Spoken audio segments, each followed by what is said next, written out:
sore, Pak. Sore. Oke, silakan duduk. Ya, terima kasih, Pak. Nah, ini dengan siapa? Widi, Pak. Dengan Widi. Widi asalnya dari mana? Dari Sudarjo Taman. Sudarjo Taman. Nah, apa SMA atau kuliah? Kuliah, Pak. Oh, kuliah. Kuliahnya di mana? Di sini di Buana. Oh, kuliahnya di Adibuana. Dari sana sama siapa? Sendirian, Pak. Oh, sendirian. Pakai sepeda motoran? Iya. Sebelumnya sudah pernah tahu tentang tempat ini? Belum tahu, Pak. Ini tadi saya nge-maps sambil sepeda motoran. Atau mungkin barangkali pernah dengar cerita-cerita dari teman-teman? Pernah sih, Pak. Katanya di sini tuh tempat membantu buat menyelesaikan masalah kayak gitu. Oh, menyelesaikan masalah. Sebelumnya sudah mendengarkan tentang konseling. Oh, itu apa ya, Pak? Saya kurang paham. Oh, kurang paham tentang konseling. Baik ya, Bapak akan menjelaskan. Di dalam konseling itu ada batas waktu 30 sampai 45 menit. Saya mau 30 menit aja, Pak, mungkin. Oke. Mau 30 menit aja ya.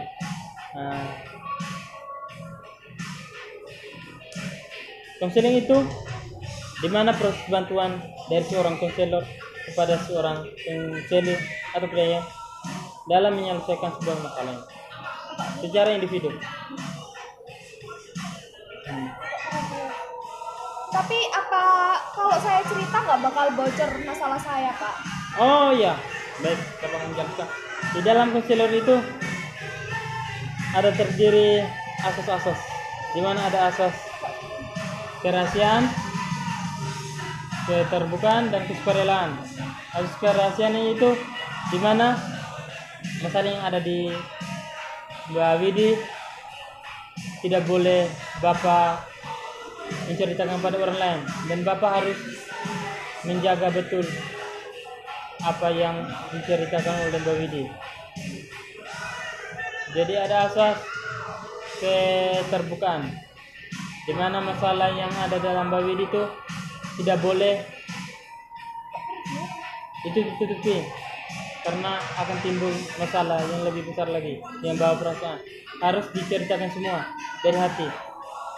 Dan yang ketiga itu ada asas kesukarelaan. Asas kesukarelaan itu di mana Mbak Widi tadi kan ke sana tanpa pemaksaan dari orang lain. Jadi dari hati nurani sendiri. Iya, Pak. Saya kesini niatnya pengen menyelesaikan masalah saya. Oh, pengen menyelesaikan masalah. Baik, kita lanjut saja ya. Masalah yang Mbak Widi hadapi itu seperti apa? Jadi gini, Pak, saya di sini tuh merasa sekarang itu sedih, menangis sendiri. Terus saya merasa kesal. Terus saya tuh juga males gitu pulang ke rumah. Oh, sedih, menangis sendiri, merasa kesal. Kenapa seperti itu? Itu saya tuh kan punya sepupu ya. Oh, punya sepupu. Ya, sepupu. Jadi ponakannya ayah. Nah, dia tuh kan udah bersuami. Itu mau bikin rumah. Terus dia tuh tinggal gitu loh di rumah saya. Nah, dia tuh di situ tuh kayak ratu gitu loh, Pak. Jadi kayak nyuruh-nyuruh gitu seenaknya. Padahal kan itu rumah saya. Saya merasa kalau saya tuh malah jadi pembantu di rumah saya sendiri. Oh, jadi Mbak Widi merasa terbebani dengan kehadiran sepupunya Mbak Widi di rumah itu? Sebenarnya iya, Pak, karena dia itu tadi dia tuh nggak mau bantuin bersih-bersih gitu loh, Pak. Terus enaknya sendiri. Atau sebelumnya sepupunya Widi itu sudah tinggal dari kecil atau baru sekarang tinggalnya? Baru kemarin. Baru kemarin? Baru kemarin tinggal di sini karena kan mau bikin rumah. Jadi ya kayak ditawarin ayah saya itu loh buat tinggal di rumah saya daripada ngekos. Oh, jadi seumuran Widi itu? Enggak, lebih tua dia, 4 tahun. 4 tahun. Ya. Sudah berkeluarga sepupunya? Iya sudah, makanya tadi sama suaminya itu tinggal di rumah saya. Oh, sama suaminya tinggal di rumahnya Mbak Widi? Iya. Mbak Widi merasa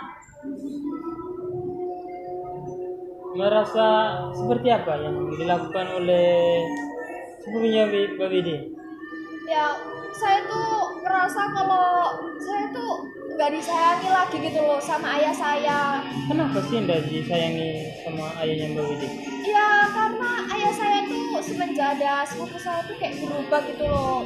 Terus jarang banget perhatian sama saya.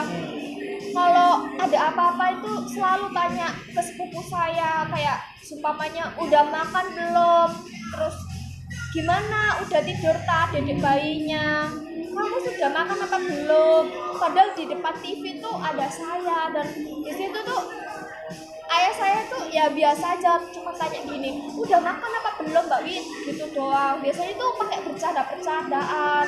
Tapi berhubung ada kakak saya tuh, saya ngerasa kalau saya tuh udah nggak dipedulikan lagi sama ayah saya. Oh, jadi ayahmu lebih peduli sama kakak sepupumu sama anaknya. Jadi tidak seperti dulu lagi kepada kamu. Atau Ya. mungkin kamu ada hal-hal yang lain yang dari orang tua, mungkin dengan kekerasan apa-apa, bentak atau fisik terhadap kamu? Kalau bentak, kekerasan ataupun fisik itu nggak sama sekali, cuman sikap sama perilakunya aja berubah. Saya tuh ngerasa kalau Oh, jadi sikap sama perilakunya berubah ketika keberadaan sepupumu di situ. iya, saya tuh kayak ngerasa saya tuh udah nggak berguna gitu loh Pak. Saya bukannya nggak berguna sih, Loh, kayak kenapa sih merasa nggak berguna? nggak tahu, kayak udah jarang banget ayah saya tuh ngajak bercanda saya semenjak ada si sepupu saya itu. Jadi lebih ke sepupu saya sama anak bayinya itu.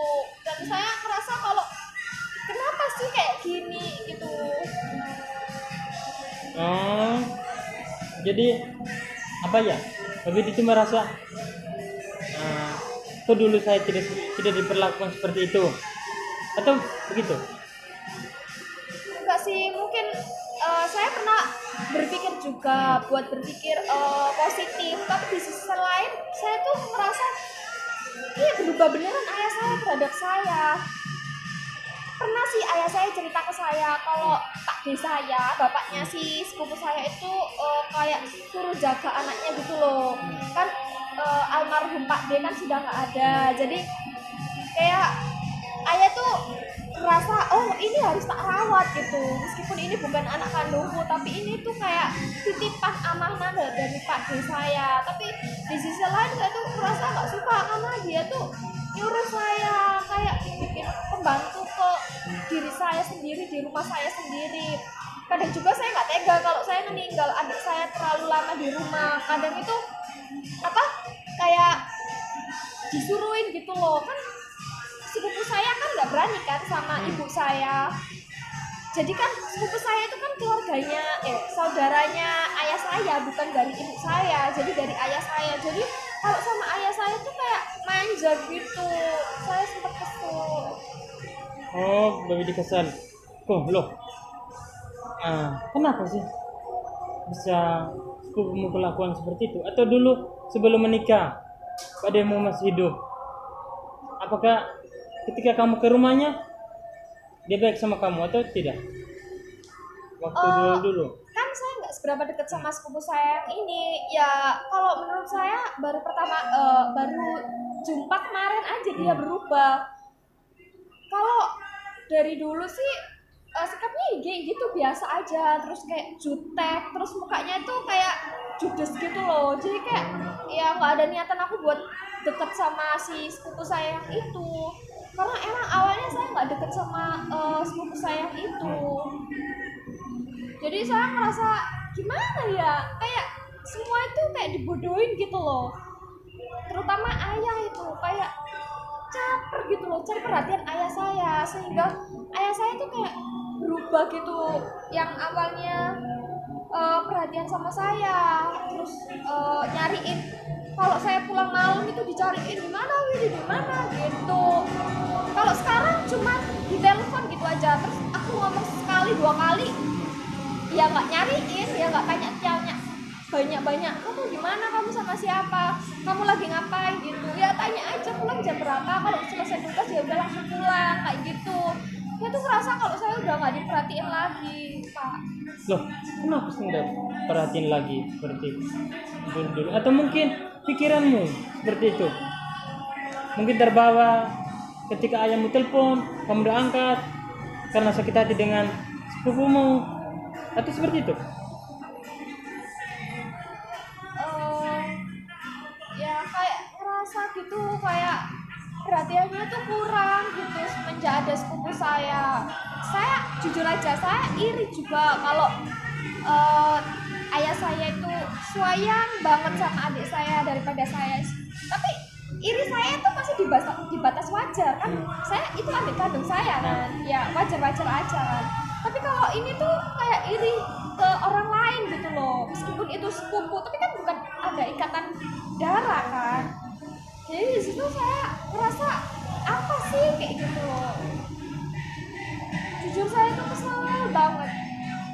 Atau mungkin begini, ayahmu lebih perhatiin kan sepupumu, atau mungkin dia tuh lebih tua, lebih dewasa, jadi mungkin besok-besok kan, nah ketika ayahmu usia semakin tua tuh sepupumu bisa memperhatikan kamu.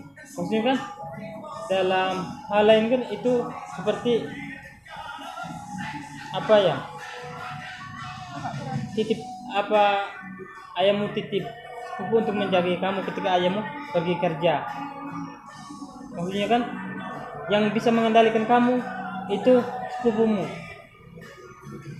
Ya mungkin saja sih, soalnya ayah saya juga pernah berpesan sama saya, ini sepupumu, Pak Demo itu kayak suruh ayah jaga sepupumu, kamu harus baik-baik juga, meskipun nanti kalau ada berbuat salah ya biarin dia sadar, kamu jangan marah-marah, yang penting ya maafin aja kayak gitu. Loh, tapi ayahmu kan sudah bilang begitu, tapi kenapa sih kamu bisa masih berpikir seperti itu? Kenapa? Atau mungkin ada kesalahan-kesalahan yang lebih dari perbuatan sepupumu ke kamu? Ya sikapnya, perilakunya itu kadang nyakitin saya, tapi saya juga berpikir sih Pak, benar kata Bapak tadi, mungkin ada hal-hal yang lain. Ayah saya itu pernah bilang ke ayah saya itu pernah bilang ke saya sama adik saya, kamu itu jangan jajan sama sepupu kamu, dia itu udah gak ada siapa-siapa, ya setidaknya anggaplah itu kakak kamu sendiri, toh dia juga bakal baik-baik aja sama kamu. Meskipun nanti kalau dia melakukan kesalahan, biarin dia sadar sendiri kayak gitu. Jadi kadang itu saya berpikir kesel, nangis, sumpah. Itu kadang saya tuh ya nggak mau di rumah itu, ya nggak mau ketemu sama dia. Tapi di sisi lain kadang juga saya berpikir saya punya kasihan gitu loh sama si sepupu saya.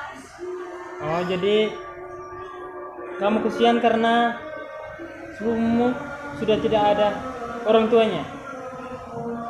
Ya bisa dibilang seperti itu juga sih Pak. Atau sebelumnya kamu pernah berbicara dengan ayahmu? Atau mungkin ayahmu kan lebih mementingkan sepupumu, jadi mungkin kamu pernah curhat kepada ibumu? Curhat sama ibu? Berbicara seperti empat mata begitu? Belum pernah Pak. Saya sebenarnya pengen banget ngelakuin itu, tapi saya masih takut.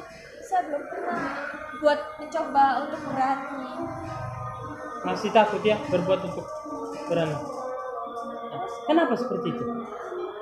Ya saya takutnya ayah saya nggak percaya sama omongan saya, dikiranya saya itu bercandaan, terus dikiranya saya fitnah kakak saya kayak gimana gitu, karena ayah saya tuh tahu kalau saya tuh nggak suka sama kakak sepupu saya itu. Baik. Jadi permasalahan seperti itu. Sekarang tuh apa yang ingin kamu lakukan? Ya saya pengen gitu gitu ngomong sama ayah saya, sama ibu saya, sama kakak sepupu saya, sama suaminya. Itu tuh saya ngomong bareng gitu apa yang saya rasakan. Kalau seumpamanya nggak bisa diperbaiki dari aku ataupun sepupu aku, ya mendingan nggak usah tinggal di rumahku gitu loh.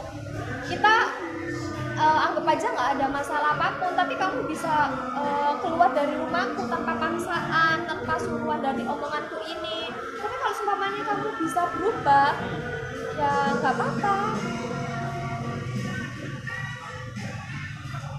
Itu yang saya pengen ngomongin sama ayah sama ibu saya. Oke, baik. Jadi kamu mau cerita kepada orang tuamu tapi kan masih takut. Seperti itu. Iya. Masih terbebani.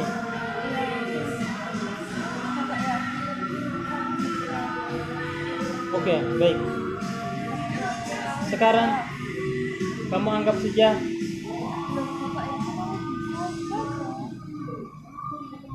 sekarang Bapak yakin kamu bisa berbicara empat mata kepada bapakmu tentang masalah ini, dan apa yang kamu curhat kepada bapak ini kamu ceritakan itu. Kamu cerita saja kepada bapakmu seperti yang kamu lakukan di sini. Apa yakin Bapak kalau saya bisa melakukan itu, Pak? Iya, sangat yakin karena kamu di sini cerita apa adanya. Cerita bukan seperti ya bapak pikir saja kan, tidak seperti yang kamu di rumah biasanya kan agak takut-takut sama ayahmu. Ya Pak, saya akan mencoba berbicara sama orang tua saya. Saya akan lebih dekat buat ngomong apa yang saya rasain biar nggak ganjel lagi. Terima kasih ya Pak sudah bantu saya buat membukakan jalan untuk saya harus berbuat kayak gimana. Oke, baik. Jadi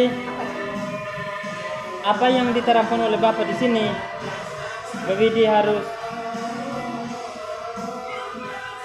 benar-benar menceritakan kepada orang tua supaya masalahnya Widi sama sepupunya Widi tidak boleh sampai berlama-lama, tidak boleh ya sampai masalahnya lebih besar lah. Ya Pak. Ya udah ya Pak. Oke, terima kasih. Terima kasih ya Pak. Oke, ya Widi, hati-hati pulangnya. Ya.